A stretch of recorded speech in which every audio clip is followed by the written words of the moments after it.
The following program may contain coarse language, sexual content, violence, and mature themes, so if you're under 18, back away from the television. Not for you, buddy. Viewer discretion is advised. Chapter 13, Training Part 2 and Finals. Naruto was on his knees panting hard using Shadow Claw as a crutch. His mother was in the same boat. Her gold swords both being used as crutches. The two had been training for a few weeks and Naruto had gained some new skills. He had learned to use Angel's Hand and Shadow Claw in unison and without their power negating each other like it would normally do. He had also learned some techniques that used two swords. His speed with said moves had increased and so had his overall strength. "You've gotten better in the few weeks we've been together, son," Kushina said. "Now why don't you go see your friends? I bet you're curious about their progress." "Yeah, I am," Naruto said with a grin. "Thanks, Mom." Naruto sealed up the swords in his arms. Then he bowed to his mother and ran off to check up on his friends. Kushina smiled to herself. While he did this, she could spend some quality time with her husband. At another training ground, Sasuke was breathing hard as he got up from a crouching position. He stood in front of a large boulder with two large craters in it. His arm had a few scratches on it and he was almost out of chakra.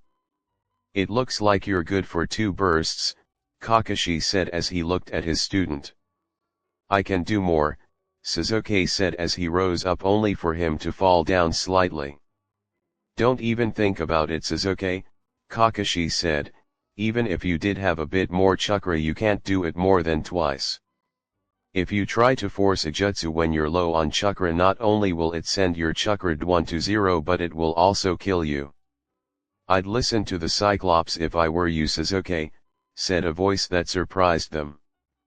They both turned to see Naruto leaning against a tree with a smirk on his face. "Hey Sasuke," Naruto said, "how has your training been going?" "Fine," he said, "I've learned the Chidori and I'll be trying to learn the Raikiri next."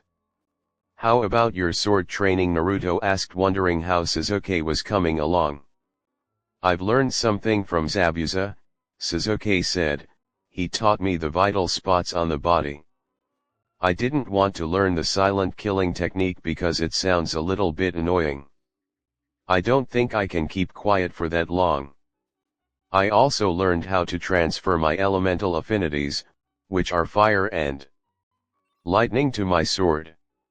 "What about that?" Naruto asked, making Sasuke get serious. "Kakashi-sensei," Sasuke yelled, "can I talk with Naruto alone for a minute?" "Okay," Kakashi said. He was wondering what he was talking about, but he decided not to pry since it was probably a clan matter. "My Onyx Sharingan has come along greatly," Sasuke said once Kakashi was out of hearing range. "I all 3 tomos right now." "All 3? Naruto gasped. "How did you manage to unlock the other 2 so quickly?" "I got my first one from the fight with Yoroi," Sasuke explained. "I guess the stress of the fight called for it." "I'm not sure." "And the other one?" Naruto asked. Sasuke's face went grim. He growled slightly as he remembered. He then started to explain. Flashback. Sasuke had just come home from his first thing of training and was look forward to some time to relaxation with Haku. When he entered the clan complex, he noticed something was odd. The door had been broken into and there were signatures inside he didn't recognize. He ran inside to find a sight that made his blood boil. The sight was Haku being held down by some umbu with a blank mask and a kanji for root on it. On the ground was a hypodermic needle that was empty. Sasuke guessed that was what was keeping Haku from fighting back. Then he heard words that made Sasuke's blood pressure go through the roof. "Hold still, you slut," the umbu growled. "Lord Danzo has use for you. You can reproduce ice soldiers for us to use, and I hear he'll let us keep you when we're done." Sasuke had enough at that statement and burst through the door, his Onyx Sharingan blazing. the Umbu turned his blank masked face to him before his eyes widened. He saw the black eyes with a red pupil and 3 tomos in each.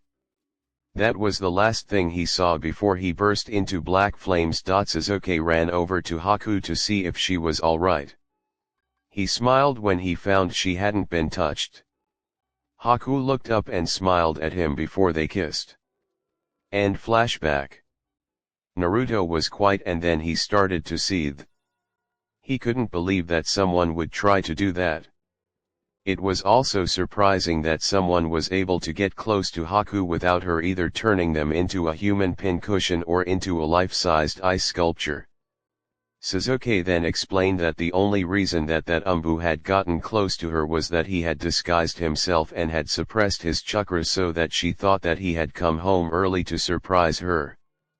Naruto, still in shock at that, began to think when he realized something. "Isn't Danzo that guy on the council?" he asked, getting Sasuke to raise an eyebrow.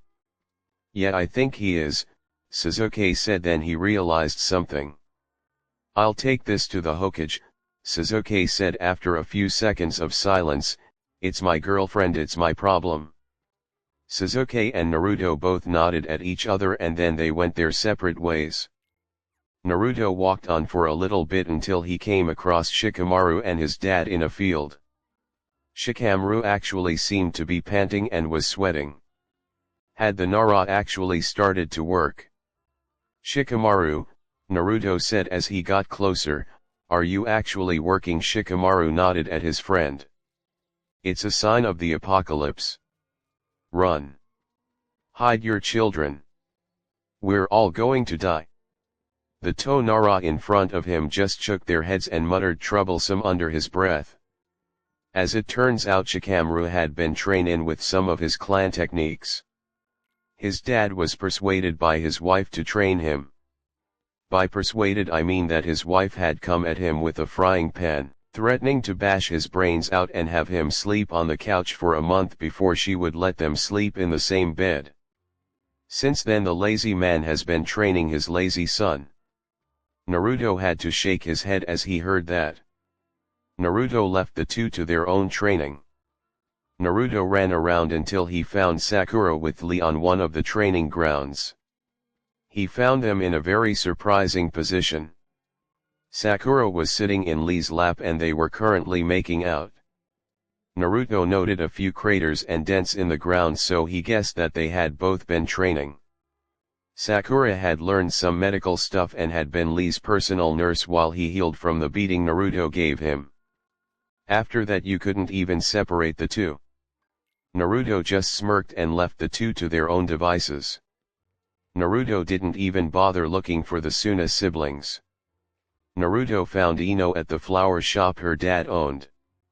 He walked in and found himself instantly hugged by his girlfriend.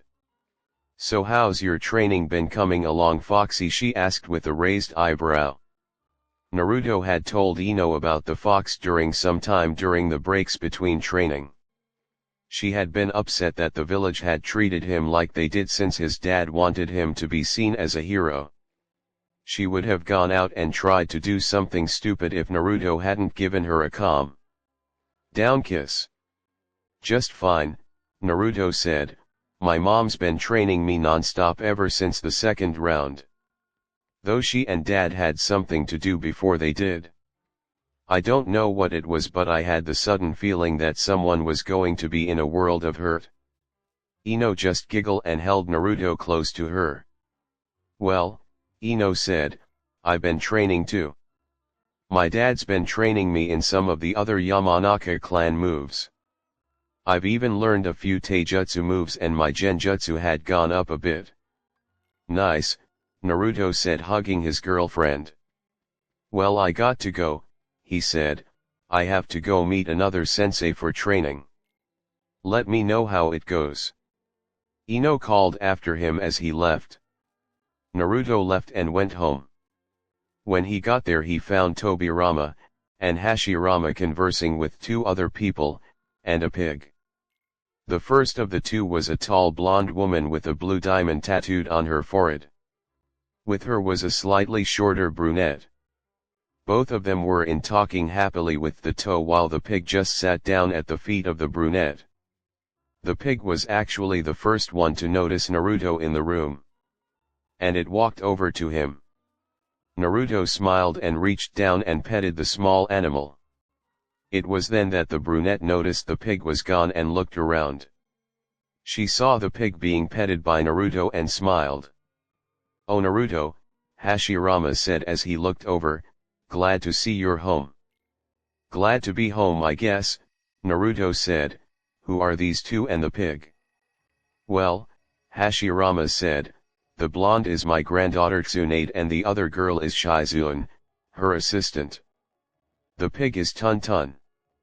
"So," the blonde said, "you're my godson huh?" "Yes," Naruto said, "yes I am." The blonde woman was silent but then he walked forward and hugged him. Naruto held her and returned the hug. "I'm sorry I wasn't there for you," she said, "I thought that you had died thanks to the pains on the council." "It's okay," her godson said, "besides I have a source inside Danzo's group. I think I might have a way to bring those pains in the butts down." "Good," Tsunade said, "I just have one condition. That when the time comes to execute them that I get to be the one who crushes their skulls." "Naruto," Minato said walking in the room, "there you are. I was looking for you. Tomorrow your training with me starts." "Got it Pops," Naruto said before turning then he stopped. "Oh I almost forgot. In the time that mom wasn't training me I came up with some of my own jutsu. I think you'll be interested to see them." "What are you gonna need new jutsu for?" Tsunade asked. "Well," Naruto said, "I think that the Sound and Sand villages are trying to take out Konoha. I came up with a few new techniques so that I'll be able to surprise them. Plus, if my suspicions about that dang snake are correct then I'm going to need all the help that I can get." Naruto nodded to the group as he walked out of the room to go relax for a while. As he left Tsunade raised an eyebrow. "What did he mean by that?" she asked. "You should sit down granddaughter," Hashirama said, "this is going to be a long explanation." The girl sat down at the first Hokage explained. "First of all," he said, "Naruto was taken to heaven by Kami to train under us. While there Kami gave him a mission. A mission that if not completed could spell a lot of trouble for everyone. I can't tell you what it is though as I am sworn to secrecy. However, at the end of the Chuunin exams if our suspicions are correct then you will learn for yourself." Tsunade would have pressed the issue but she knew from her family line that her grandfather would be very stern about the subject. If there was one thing that the Senju clan was known for it was that they were as stubborn as mules. She just mentally sighed and went to the kitchen so she could get a bottle of sake. The next day, Naruto was running alongside his father to the spot where their training would take place.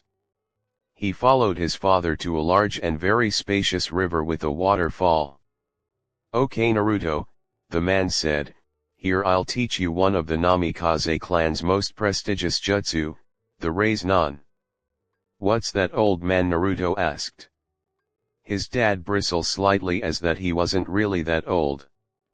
Instead of making some snappy comeback, he held out his hand and slowly a spinning ball of chakra formed in his hand. Naruto stared at the technique. Minato then turned around charged at a nearby tree. He shoved the pinning ball of chakra forward and ground a huge dent in the side of the trunk. Naruto stared at the damage that had happened. "Now," Minato said, "there are 3 steps to using this technique. First you must be able to focus a large amount of chakra into your hand. After that you have to be able to form it into a ball. Then finally you must be able to hold it in that form for as long as it takes you to do so." Naruto nodded at his father and began to do so. Naruto may have had a lot of training over years by the cages but he had a little bit of trouble with chakra control every now and again. he basically just focused his chakra into his hand. Unfortunately he didn't want to unseal any of the chakra seals on him, so he had some trouble with it at first. After a few days of practice he got it down. The day after that Minato came by with a box of balls. "Okay," Minato said, "for this you have to form the chakra into the form of the ball. To do this it will take extreme focus and a lot of hard work. The hard part isn't getting the chakra into the ball, the hard part is trying to get the ball to stay in one piece." Naruto took a ball and tried to form a ball of chakra with it, but it didn't go well at first. The first few times he tried the ball burst, and other times he just didn't get enough in there. After a few more days of trying he actually got the chakra to form a ball. The day after that Minato showed up with a box of balloons. "Now for the toughest part yet," he said, "for this you have to be able to pump the ball of chakra and hold it without the balloon bursting. You have to keep the chakra under control until you can manage to get it. Once you've done this you can form the Raise-Non." Naruto just nodded. It took him a lot of tries. It took him forever to do this one. The balloons that he had used almost always burst. It took him a lot of time and balloons to get this down. When he was on the last one, this one actually stayed intact. Naruto smirked as he saw this. He then formed a Raise-Non with his own hands and launched at a tree. The result was the same amount of damage his father had done to the tree that he had practiced on.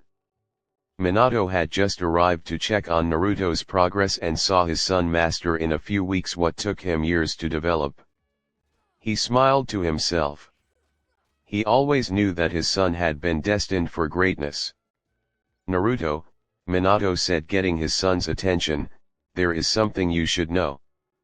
That move is incomplete." "What do you mean by that, Dad?" Naruto asked. "After I first made the Raise-Non," he explained, "I had intended to fuse it with my elemental affinity. Doing so would create a whole new technique. I didn't get a chance to do this because of the Kyuubi attack. Naruto, I leave this to you. Complete the Raise-Non and show them what it means to be a Namikaze." Naruto nodded at his father and the two went home. After studying a technique that cold crush someone was actually very exhausting. When Naruto got home he was asleep before he even hit the pillow. Naruto spent the rest of his time training with his dad in Taijutsu and a little bit of Genjutsu. It never really was his strong point and he had gotten help from Tobirama in that department. After a few weeks of relaxing and working out, it was time for the tournament. Everyone gathered in the arena. The Kaze cage and Sarutobi sat in the cage box. With him were the other fire shadows, but one could tell it was them because they all had hoods on and hid their faces very well. In the arena Gaara, Temari, Kankuro, Naruto, Neji, Shino, Shikamaru, and Sasuke all stood in the center of the arena. Sasuke would have been late, but he had gotten over his ego and wasn't as self-centered as used to be. "Welcome," Sarutobi announced, "to the finals for the Chuunin exams. The contestants in the arena will fight for the right to be called Chuunin and to become one step closer to their dreams if they have won. For those of you who did not make it this far, there is always next year. Now, let the tournament begin." Chapter 14, The Tournament and Invasion. "All right," the proctor, a man with bandana around his head and senbon in his mouth, said, "I'm Genma, the proctor for this part of the exam. Will the combatants Naruto Uzumaki and Neji Hyuga please come forward?" Neji and Naruto both came forward. As they did this, the other combatants went up to the fighter's box to stay out of the way. "You might as well give up," Neji said, "I'm fated to win this match." Naruto sighed. This guy was as cold as ever. Though Hinata did manage to learn the Hyuga clan's main moves, she was still viewed as weak for her heart by some of the Hyuga council. Hayashi now had a better view of his daughter, and that did make Naruto happy. He was just glad that he wouldn't have to worry about her being branded with the caged bird seal. "Proctor," Naruto said, unsealing Angel's hand from his arm, "start the match so I can just shut this pain in the butt up. I mean, no one wants to hear it." "All right," Genma said, "begin." Neji activated his Byakugan and charged at Naruto, who just stepped to the side. Naruto swung Angel's hand and Neji barely managed to duck underneath the swing. Neji would have gotten a strike in with a Gentile fist strike, but Naruto managed to jump away, his sword still in his grip. "That was a close one," Naruto said out loud. In the cage booth, Sarutobi beamed in pride, as did Naruto's hidden mother and father. This was proving to be quite a show. The Kazekage, aka Orochimaru in disguise, mentally snarled. He was pretty pissed that this kid had hurt him in the forest. He would make him pay. Oh yes. He would pay. It took a few moments, but he managed to calm down. It seemed that none of the other people in the booth noticed. At least that's what he thought. Tobirama and Hashirama noticed from the shadows where they were hidden. They knew what Naruto had told them was right. Back in the ring, Naruto was focusing chakra into his sword. He drew it back and swung it. Angel slash. A blast of gold chakra was sent flying off and Neji was right in its path. Neji then took up a stance and spun like top, yelling, "Rotation." "Father," Hanabi gasped in the stands, "that was the—" "I know, dear," Hayashi said, "such talent wasted on the branch family." "You should be proud," Neji said, "a mere commoner has never forced me to use my strongest defense before." "Blah, blah, blah," Naruto mocked, "my greatest defense. You know something, I think it's time that I showed you that even the strongest defense can be broken." Naruto took his sword and then stabbed it into the ground behind him. Then he went through hand signs so fast that Neji could see all of them. "Light style, light needle rain." Naruto took in a deep breath and shot multiple glowing needles from his mouth toward Neji. The boy just smirked and used his rotation technique. When Neji stopped spinning, everyone gasped at what they saw. Neji had holes in his clothes. The rotation had been broken. "How?" Neji asked in clear shock. "How did a commoner like you manage to get through my clan's greatest defense?" "A move like the rotation," Naruto explained, "is made to deflect weapons and burst of elements infused with chakra. However, if you take pure chakra and send it at the move, it can easily pierce it." Neji growled. Where did he manage to learn a technique like this? "Oh, and Neji," Naruto said, "if you're wondering how I managed to get a technique that could pierce you move, I made it myself." Everyone was floored. Naruto had made a jutsu like that. How was it even possible? The Konoha ninja made a mental note to grill him about this later. "And this," Naruto said as he started going through hand signs, "is something else that I made myself. Wind style, mega roar." Naruto took in a deep breath and let out a massive roar. This one shook the ground beneath them and made visible sound waves. Neji clutched his ears. He didn't notice it, but the force of the sound wave was causing him to be pushed back a bit. Finally Neji was sent flying into the wall on the other side of the arena. Neji met it with a loud crash. Neji fell to the ground and then rose back up, coughing up a bit of blood. He had never felt a pain like this. Naruto picked up his sword and walked over to the fallen Hyuga. Then he lifted the pale-eyed boy up by the top of his shirt. "You know what I find very stupid," Naruto asked the boy, "is that you hate someone who has done you no wrong. I mean, in the fight during the prelims, couldn't Hinata have used the caged bird seal on you? I remember her saying that she hates it more than the branch family does." "Of course, given How blind you people can be when it comes to this stuff. I am not really surprised. Neji just glared at Naruto until the realization hit him like a massive cinder block. Proctor, call the match, Naruto said. I don't think he can fight anymore. Alright, Genma said, the winner is Naruto Uzumaki. The crowd erupted into cheering. As they did, Naruto leaned in and whispered into his ear, Neji, Naruto said, I know you have a thing for Tenten. You might want to ask her out now before she winds up off the market. Oh, and in case you don't have any idea how to get past that seal, you could try to counter it some way.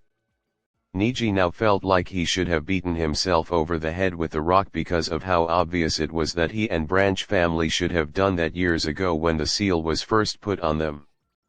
Only right now was when he realized it.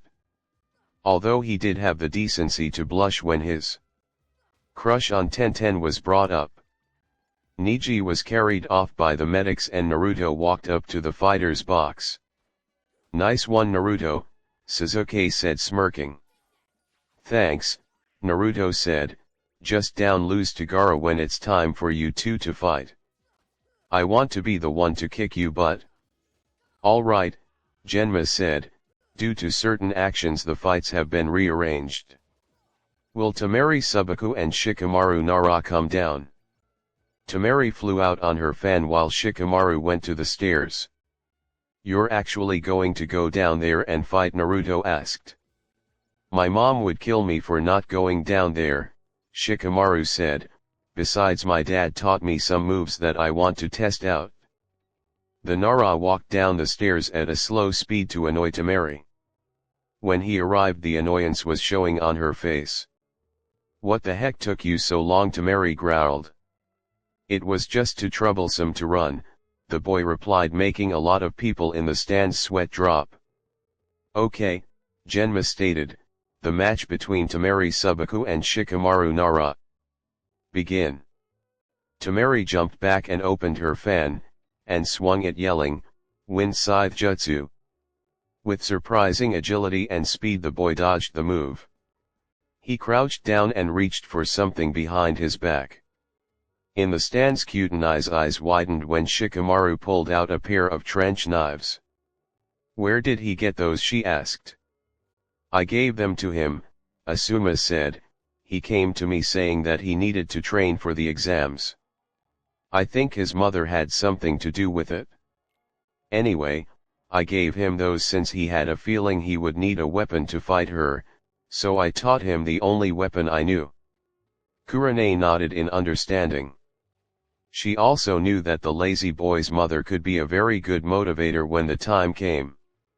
In the ring, Shikamaru charged with his trench knives drawn and swung. Temari jumped back. She smirked and swung her fan to send out another gust of wind, but was surprised when she saw that her fan had been cut. She looked down and saw that Shikamaru's shadow had extended and cut through it. A copy of his arm with the trench knife present in its grip. How did you do that? She asked. I knew that most of your attacks come from that fan, Shikamaru said, so I used my family's shadow blade technique to slice it. How did you get this good? She asked. When I saw you fight in the prelims, you were just some lazy punk. How did you get this good? Simple, Shikamaru said with a smirk. I had some very interesting motivation. His mom threatened to beat his head in with a frying pan. Naruto yelled from the fighter's box. Darn you, Naruto! The young Nara yelled. Temari took advantage of the distraction and threw a few shuriken at the distracted Nara. Shikamaru, however, saw this coming and easily managed to duck. He then went through hand signs and called out, Shadow Possession Jutsu. Shikamaru's shadow snaked away from him and connected with Temari's. Young woman found herself trapped. Shikamaru reached for one of the two weapons pouches on his belt. The action made Temari do the same. The Nara boy rose the kunao up to his throat and positioned it to where the slightest movement would cut it. Temari was in the same position. You know you want to say it, the male Nara said with a grin. I forfeit, Temari said defeated. Winner, Shikamaru Nara, Genma announced. In the stanza Suma held out a hand to Kakashi, who handed him 200 ryo. The two had made a bet before the matches. Kakashi said that Shikamaru would forfeit the match if he ran out of chakra. Asuma bet that the lazy Nara would actually win. As the lazy Nara made his way to the fighter's box, his mother and father watched him proud smiles. He won, Shikaku Nara said, what a drag. Looks like I'll have to up his training. Looks like you'll have to, his wife, Yoshino said. Elsewhere in the stands, Shikamaru's two teammates were in absolute shock. I can't believe he actually won, Ino said in disbelief. That cuts it, Shuji said, I'm going to see if I can get some training in clan techniques from my dad. Okay, Genma called out as Temari and the Nara went back up to the fighter's box. Will Kankuro Subaku and Shino Abarame come down? Darn it, Kankuro thought, I'm not supposed to reveal my puppet techniques until after the fight with Gaara. He would have withdrawn, but a quick sign from his sensei Baki told him to fight. To the sign Kankuro gave a very discreet nod. The two fighters proceeded down to the ring to begin their fight. The match between Kankuro Subaku and Shino Abarame. Begin. Both competitors stood still for a moment until bugs started to flow from Shino's arms.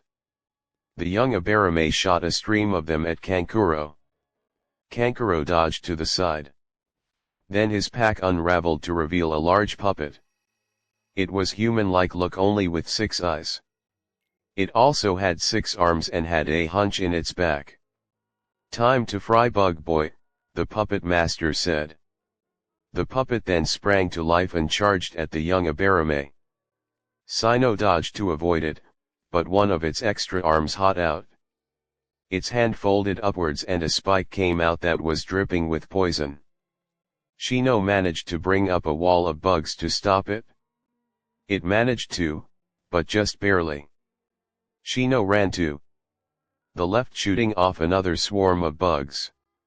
The puppet Kankuro was using jumped back in front of its master and opened its mouth. A small cloud of poison came out of its mouth. Shino saw it and asked the queen to return the others. The bugs outside returned. Kankuro's puppet closed its mouth and shot forward again, swinging all 6 arms. As it did, small blades, each lacking poison, came out of its arms. Shino dodged most of them, but one caught his shoulder. Looks like I overestimated you, Bug Boy, Kankuro gloated. I guess I should just end this now and save you some suffering. Shino glared at his opponent. Though with the sunglasses and a collar that covered most of his face, it was really hard to tell. The puppet opened its mouth and shot out a small black ball. It hit the ground near Shino and exploded in a purple cloud. A poison bomb, Naruto muttered. This guy's been aiming to kill Shino. In the stands, Shibuya Barame was currently nervous. He was currently scared for his son. If you had looked close enough, you would have seen a bead of sweat running down the side of his face. In the arena, the cloud started to clear. As it did, it showed the young Abarame on his knee, breathing hard.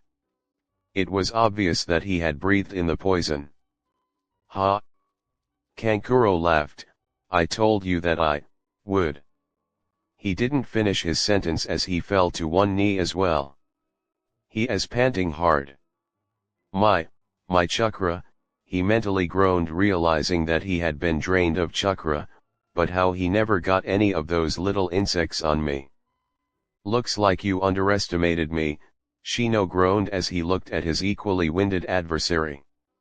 Kankuro glared at the boy until he felt something crawling on his arm. He looked down and saw a few small bugs skittering across his hand.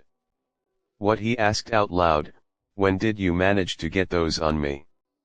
When I shot off my first swarm of bugs, Shino explained, I managed to get a female beetle on your head. The female acts as a homing beacon to all males. From then I just had to disperse a few bugs, and a few males followed the scent. Kankuro thought, he's been playing me the whole time. With that last thought the puppet user collapsed from chakra exhaustion and Shino passed out. Genma announced the match was tie and the medic came down and took the two boys to the infirmary. Shivi ran down to the infirmary to neutralize his son's poison. He knew that Shino's bugs were probably doing the same thing that he was going to do, but he needed to be there for his little boy. Naruto watched his friend get taken to the infirmary. "I hope the guy makes it," he said. "I don't want one of my future allies in the field to get killed by some cheap poison trick." "For once Naruto," Sasuke said, "you and I are in total agreement." "Now for the next match," Genma announced, "will Gaara Subaku and Sasuke Uchiha come down?" A lot of people had come for this match. Other had come to see Naruto fight so they could watch the so-called demon brat die. They did, however, want to see how the great Uchiha had come in his training, so they could use him to defeat the demon and avenge the Yondaime. My word, these people are complete and total imbeciles. Gaara grinned savagely and disappeared and reappeared in a swirl of sand. Sasuke just jumped down and landed across from the sand user. "Uchiha," Gaara growled, "Mother desires your blood, and as a good boy I will give it to her." "You want my blood?" Sasuke smirked, "You're going to have to tear it from my cold lifeless corpse." Now, Genma started, the match between Gaara Subaku and Sasuke Uchiha. Begin. Gaara made the first move forming a clone completely made out of sand. Sasuke sped forward. He moved faster than most of them could see. Guy, however, recognized this speed and the technique. "You gave him Lee's speed," he stated looking at Kakashi. "Why?" "We both knew that someone as fast as Lee could get past that defense of Gaara's," Kakashi explained. "I had to teach him this so he could stand a chance. He also picked up some other tricks that I won't really go into right now." In the ring Gaara brought up some sand to strike Sasuke, but the Uchiha got past it and slammed his fist cracking the sand armor on his face. Sasuke jumped back and clutched his hand. He has sand-forming armor on his skin, Sasuke thought. Looks like I'll have to add more chakra behind my punches if I want to get away with my hands intact. Sasuke focused some chakra into his hands to try to lessen the damage he would take when he punched Gaara's armor again. In the fighter's box Temari was shocked. He actually got past Gaara's defense, she gasped. How did he manage that? Looks like he prepared for it, Naruto said. He must have trained in his speed to be fast enough to get past that sand defense. I wonder what else Kakashi-sensei taught him. Back in the ring Gaara was getting hit a lot. He backed up a bit and started to laugh. Finally, he said out loud, I get an opponent who can truly test me. I'm sick of having to fight weaklings. He shot out some more sand at Sasuke. The boy just grinned and took out a scroll unsealing a golden sword. Sasuke grinned and charged again. This time he appeared behind Gaara and a massive slash mark appeared across Gaara's chest. The sand user screamed in pain. That cut hurt more than it should have. In case you're wondering, Sasuke said to the boy, this sword is able to have chakra transferred through it. That means I can increase the damage of a sword attacks. It also means that I can do this. Sasuke focused chakra into his sword and it burst into flames. The charged and swung the now flaming hot sword. Burning glory. The flaming slash ran across Gaara's chest invoking another scream of pain. He backed up a bit trying to recover from the massive burn mark that now covered his chest. He groaned in pain, and fell to one knee. The entire crowd was grinning at the strength the Uchiha was showing. They were thinking that they could finally kill the demon when they convinced the Uchiha to do it. They began to whisper among themselves. Finally we can use the Uchiha to kill the demon, or we can finally take care of the demon and avenge our loved ones, or the demon can finally get what's coming to him. All these were whispered, and others. Unknown to them, the Yondaime and all the others heard what they were saying to each other. They all growled mentally. I was an idiot for actually trusting these people, Minato thought bitterly. Oh, how far has my village fallen, Hashirama and Tobirama both thought at the same time. Kusina was too upset to think, because then she might have physically growled, and then her cover would have been blown. He did, however, glare at the people who were talking so negatively about her son. She was going to have a long talk with people who were back in the ring. Gaara rose to both feet and groaned. Uchiha, Gaara snarled, you've hurt me badly. You will pay. You will meet mother. Gaara then took all the sand that he could find in the arena and formed a thick dome of sand. Outside of the dome he formed an eye that watched what was going on outside of it.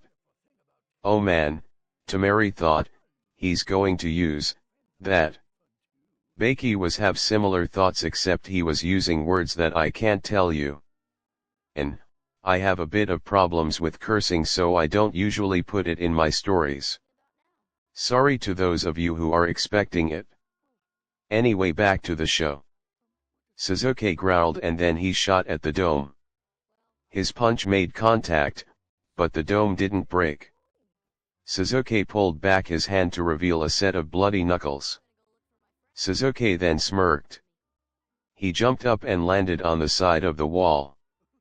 Then he went through hand signs. As he did, chakras started to focus in his hand, and the sound of birds chirping filled the air. What is that? Sakura asked, seeing the move. It's called a jab, Guy said, hearing the girl's question. This jab, however, is used mostly for assassinations and to kill its target instantly. It's also the only move in Kakashi's arsenal that he didn't copy. It's called Chidori, 1000 birds. Sasuke now held a small thing of lightning in his hand. He moved his arm to the side and a crater formed in where his arm moved. Then he shot down the wall, hit the ground and ran forward toward the sand dome.